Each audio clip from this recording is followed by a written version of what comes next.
Good evening, everyone. Welcome to the Poison Pen. I'm delighted to welcome back JA Jance, who, to my reasonable knowledge, has only since 1989 failed to appear in the bookstore for one of her books, and she had a great excuse because she'd hurt her shoulder. However, we are, at this moment in time, developing a new technique, which is to welcome JA Jance back on Zoom. Hello. Hello.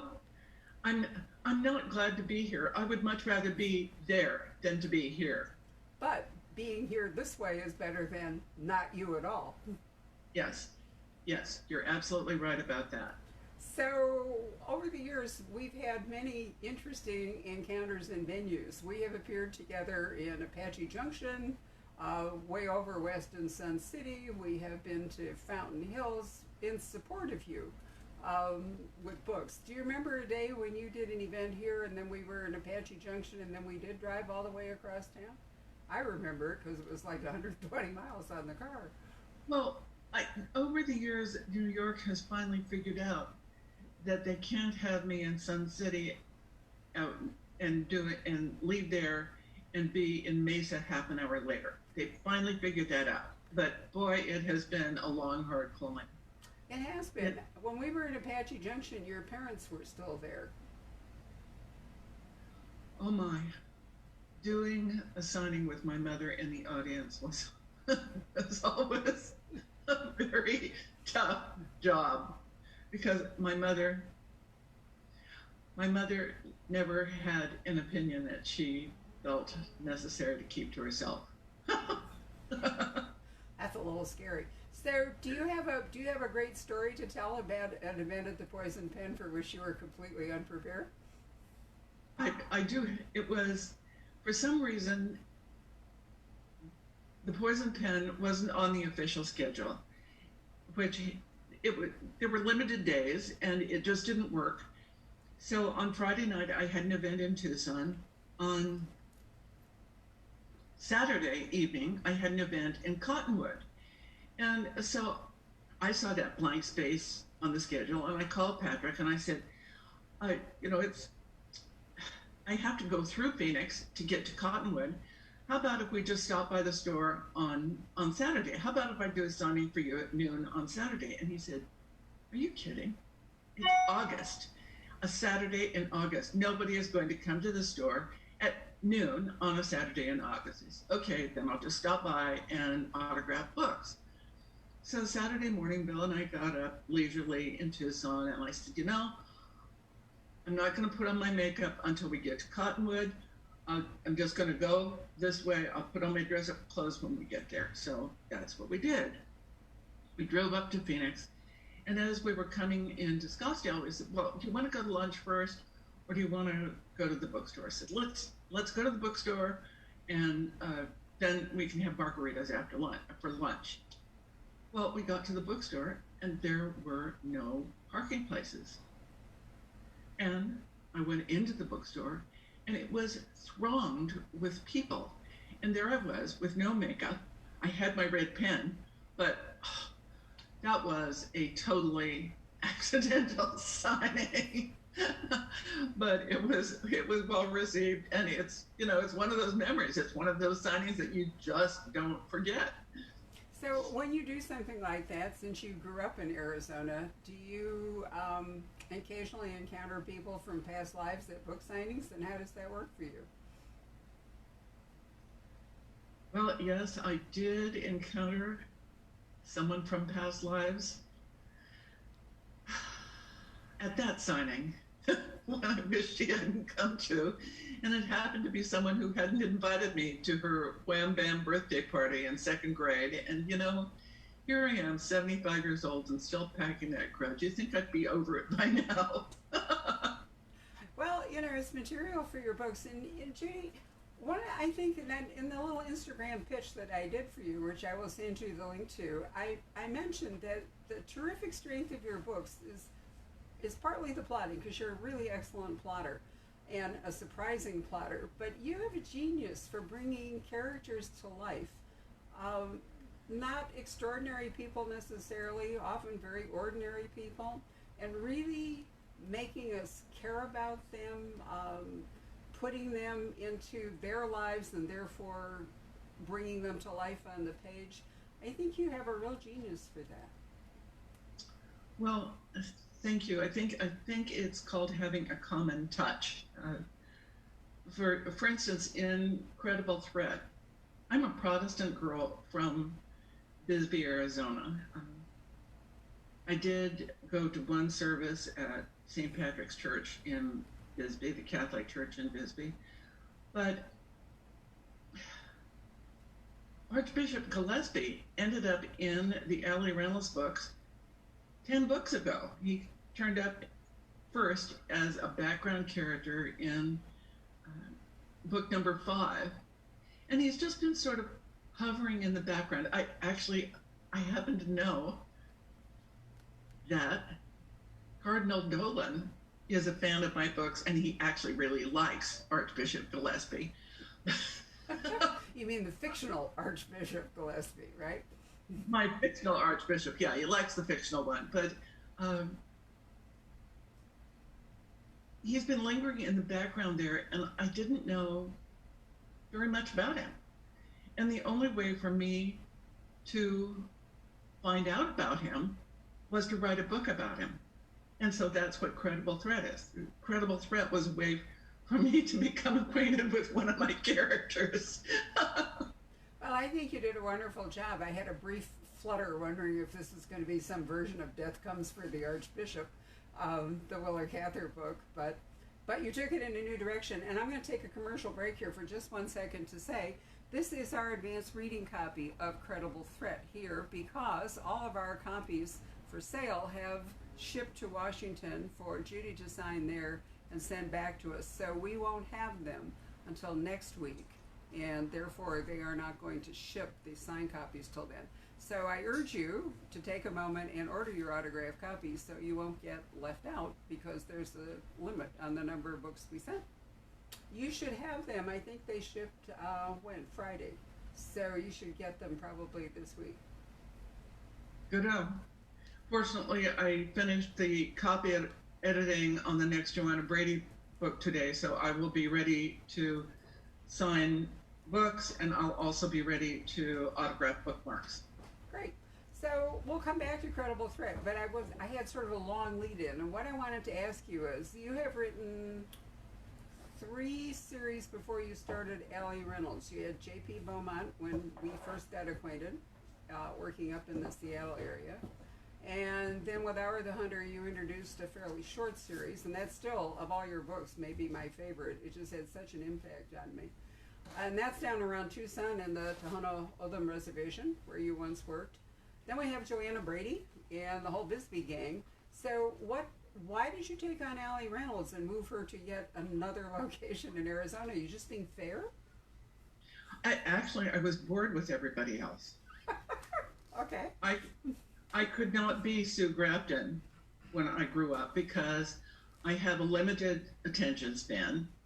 And by the time I had finished writing 9 Beaumont books, I was ready to knock him off. And my editor said, well, don't do that. Why don't you write another book? Do you remember that book you wrote that nobody ever bought?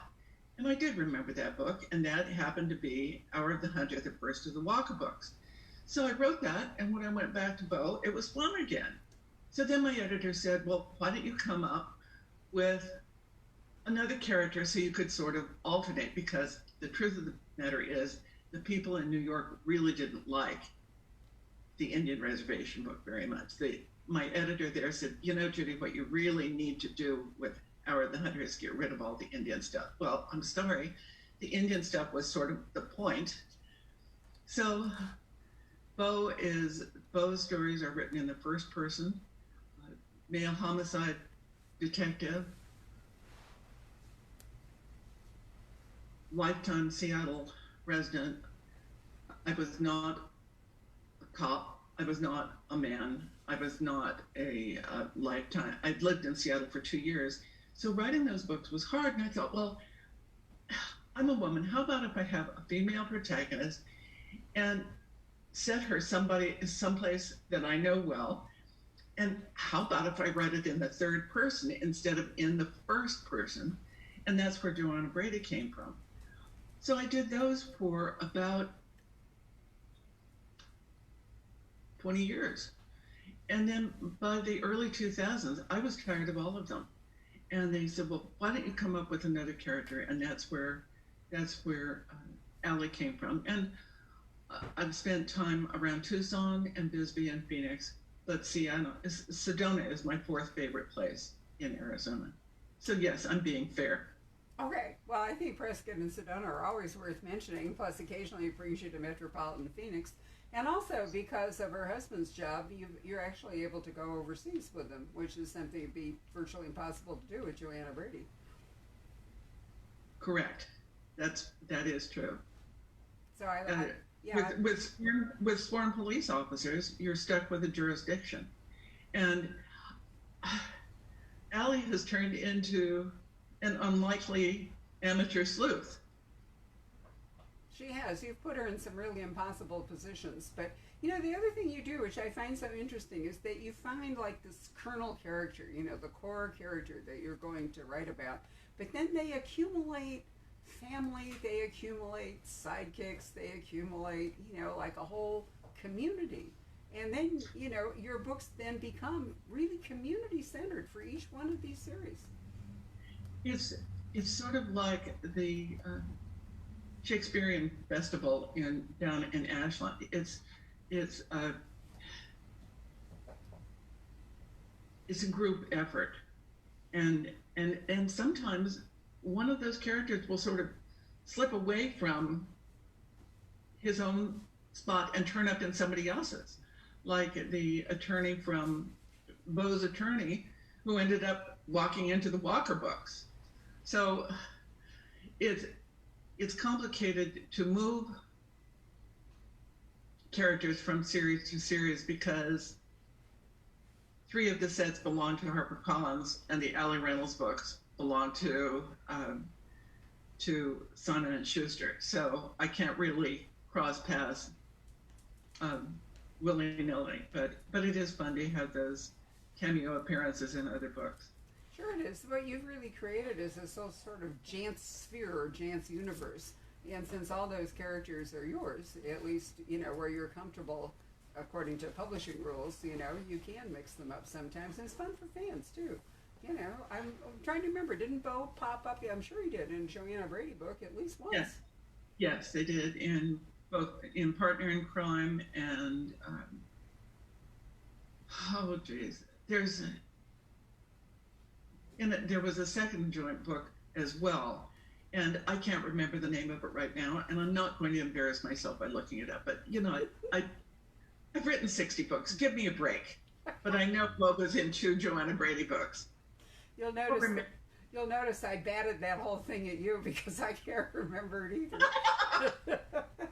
So I always feel like the author has a better command of the backlist than I do. And unfortunately, since I'm older than you are, I do find that short-term memory deserts me in moments where I would rather it didn't. Well, in terms of having a collection of characters, one of them just sort of fell off the list, and people started reminding me, well, what about Reverend Marianne McElroy's son Jeffy? And I had forgotten him for 2 books, so I've been scrambling to bring him back. I love it. So obviously your fans really enjoy that. So you had a terrific starred review in Publishers Weekly for A Credible Threat, and the thing I thought that they touched on, which I also think really resonates with me, is you've done an interesting thing in making a killer, or a person, let's say, with a mission to kill, really sympathetic, so that the reader, for once, is really, in a way, kind of rooting for this person, if not to succeed, at least not to get caught. And that's really hard to do. Because I write books earlier than they come out, since I wrote Credible Threat, I've written another whole book. And so before a book tour starts, my daughter will read the book that's coming out, and then we'll talk about it. so she can kind of remind me of what's in that book, and it'll sound like I actually wrote the book. Um, because there are rumors out there that I don't really write my books. However, I have proof. I have no usable fingerprints left. I've worn them all off on keyboards. But my daughter and I were talking this afternoon while she was driving her commute and I was getting my steps. And she said she has a 14-year-old son, and he's a bowler. And about, probably a year and a half ago, one of the bowling coaches in the Seattle area was found to have been taking kids on out-of-state bowling trips and molesting them. And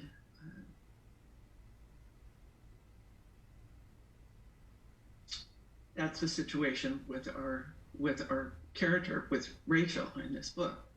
She discovers that her son had been abused by the teacher at his fictional private school. That school does not exist in Scottsdale, believe me, I made it up. But my daughter said, you know, I really understand her, because if somebody did that to Colt, I'd be out there with a gun too. I think, yes, I certainly see that. I also think that your book is a very powerful reflection. And I had this conversation last night with Letha Scottolini's daughter, Francesca, who has written her first novel, that the aftermath of suicide is so shattering to a family. There's really almost no recovery from it, and it warps lives. And in this book, the father, not the woman that we're tracking, but the husband's life is completely derailed. Totally. Yes, he's gone completely to pieces, and and and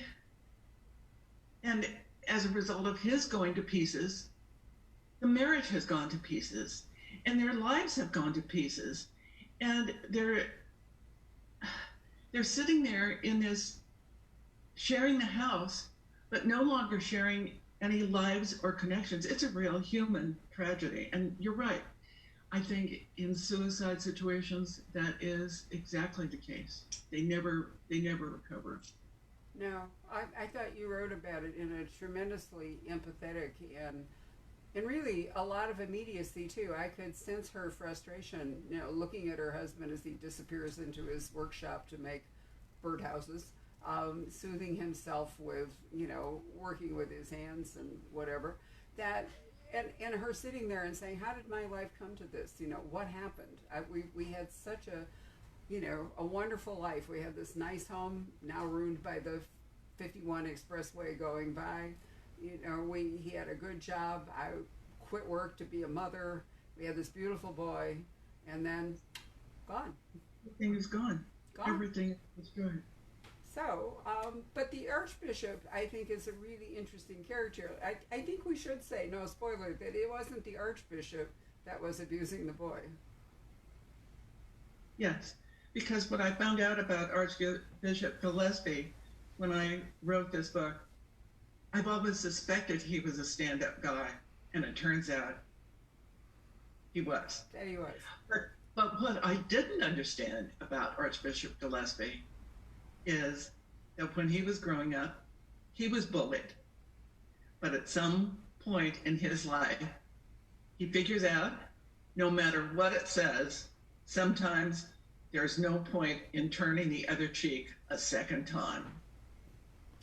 That's a really excellent point. I also thought it was brave of you to make the other polar character in this book. You have this woman whose life has been destroyed, her family destroyed. And then you have the Archbishop, and they are both seniors, but the Archbishop is way more senior than she is. He's in his 90s, right? And still working. Yeah. So, yep. There's often a thought that people don't relate to books where old people are, the principal characters, but you certainly overcame that. It didn't occur to me that I was writing that. One of the things that annoys me when I go when I'm out doing book signings are the people who come up and say, well, I don't read murder mysteries. And I get it.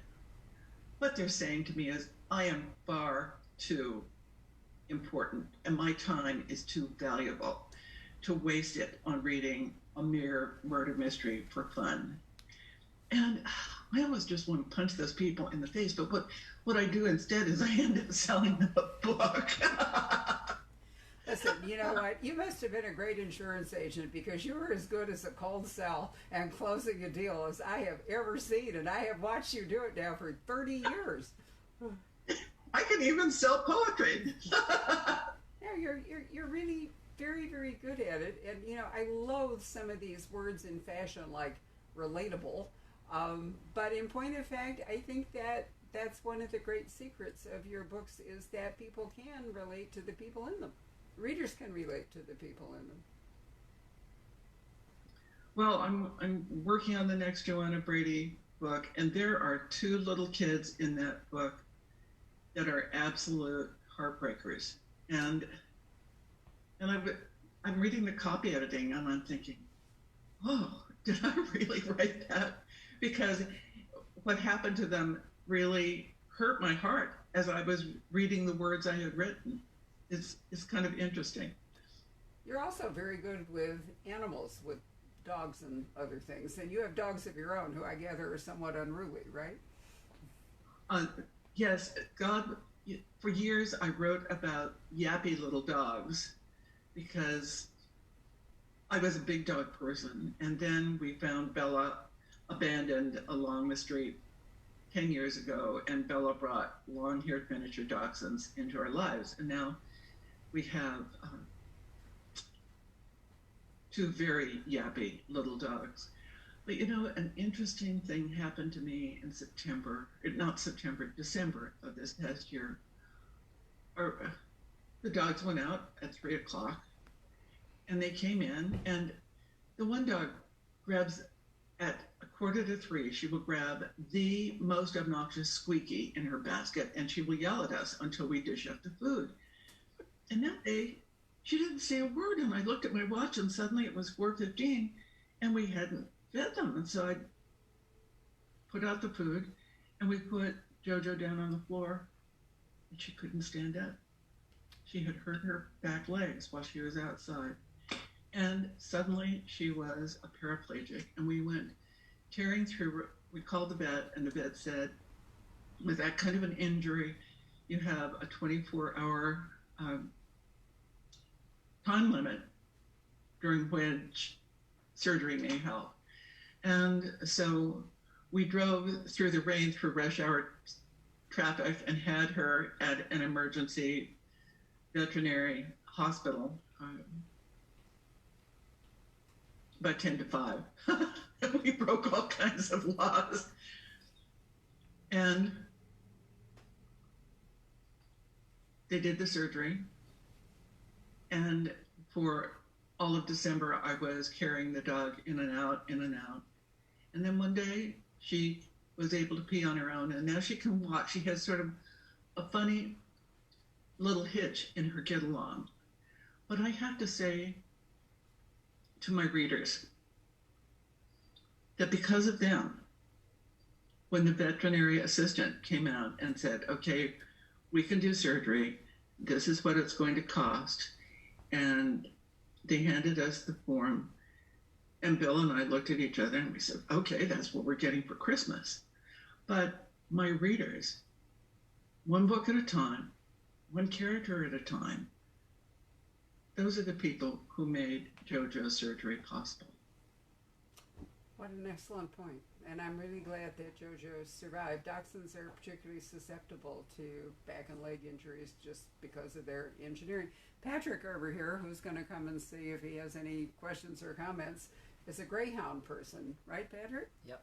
So he's been through what? Come on over and join in. You've had a serious go around with your dog. Yeah, we just lost our greyhound, but they're wonderful animals. They really are, just very gentle, and I expect we're going to get another one at some point. Now we have a black lab mix. Well, the thing about pets is better to have loved and lost than never to have loved at all. That's where I am. I think that's true. My mother, who was a very big dog fancier at the end of her life, although when I was a child she never really wanted us to have dogs, but she used to say, and I often think this is true, that people live too long and dogs don't live long enough. And you know that going in, that, you know, the dog is not going, unless you're up at our age and you start with a new one, the dog is going to bring you joy, and then the dog is not going to go along the whole course of your life with you. They just don't. I think Paul heard you. By the way, I received an email this afternoon from someone who said, as a child, she started collecting the Albert Pace and Terhune books. I read those avidly when I was growing up. And she said, I have a complete set of Albert Pace and Terhune collie books. Do you know of anyone who would like to have them? I'd like to have them. I don't have any room for that many more books. Right. I don't know if you could hear it, but we have a dog here in the store, and just while we were having that conversation, he started to bark. I heard that. I was afraid for a moment it was my dog somewhere in the background, but what kind of a dog is the visiting dog at the store? The visiting dog at the store actually belongs to one of our staff and comes to work with him all the time, is a rescue dog. And I don't really know. Young Patrick, what kind of a dog is Paul? Cocker Spaniel miniature greyhound mix. Okay, he's a Cocker Spaniel miniature greyhound mix. He's a dog, and what color is he? White. Golden. White. Oh, so he's a white Canardly. Is that what you call them? Yes, you can hardly tell what kind of a dog it is. I love it. Well, he's right here looking at us. You want to put him on camera here for a minute, Pat? Come around. Absolutely. We'll show him to you. Hold on a minute, because he's a really sweet dog. We take turns, well, we don't take turns walking him. There he is. Say hi, Paul. There you are. Such a good boy. Yes, you are. We have customers who are very, very fond of Paul. So, Patrick, do we have any questions or comments that you'd like to mention from fans? No, let me just check here. Had a lot of people just checking in and saying hi. No particular questions, mostly just people enjoying listening to the conversation. You know, one of the great things about doing it this way, Judy, is that because it stays up there forever, they have a very long tail, and people who can't attend right now while we're talking, oftentimes a day or two later, we will see how many people, you know, have taken a chance to enjoy it. Well, one of the things I have always enjoyed about being a writer is being on tour and being able to be in touch with the people at the events. And so doing a virtual event like this is very new to me, and it made me very nervous. And the technology behind it came close to having Bill and me at Loggerheads earlier today. We're over it now. But I really like speaking to live audiences. And so speaking to just a camera is very different for me. And I'm hoping it's coming across okay. It's coming across really well. Do you know what we missed, both of us? Is the energy in the room. It's very easy to feel. You're a bit of a performer, and so am I. And you know, you do tend to feed off the electricity of the actual audience. Right now, this is just you and me, and we have to feed off each other and create that electricity. And that's the part you're missing. Well, I think you've done a good job of asking questions, and you've made me feel at home, Barbara. So thank you for that. It's my pleasure. I always enjoy talking to you. Is there anything that you'd like to say about Credible Threat or a forthcoming book that we haven't discussed? Well, the book that is next up will be Joanna Brady. It's called Missing and Endangered. And Joanna Brady's daughter is away at college, and there is a problem with college roommate, and when Jenny says to her mom, I'm having a problem, I need help, I'm having a problem with my roommate, Joanna is completely at loss because she never had a roommate. She got pregnant in high school, and by the time she was 18, she had a husband and a baby. And so she's never had a roommate problem, and that makes her feel like she's really out of her league. Well. Well, I'm looking forward to that. I hope that in February we can actually do this as a live event. But at least we have this under our belt. So, I'll tell you what it is, no matter how difficult, it's better to connect with readers and fans this way than not at all. I agree wholeheartedly, and thank you for inviting me to be here. It was really a pleasure. Give our best to Bill, and I will send you links to the podcast and the Facebook video so that you can share it with your fans on your social media, okay? Thank you so much. You will do. You bet. I want to thank all of you for joining us, and do invite your friends to watch it. You can share it from our Facebook page to your Facebook page. So good night. Thank you. That's fine.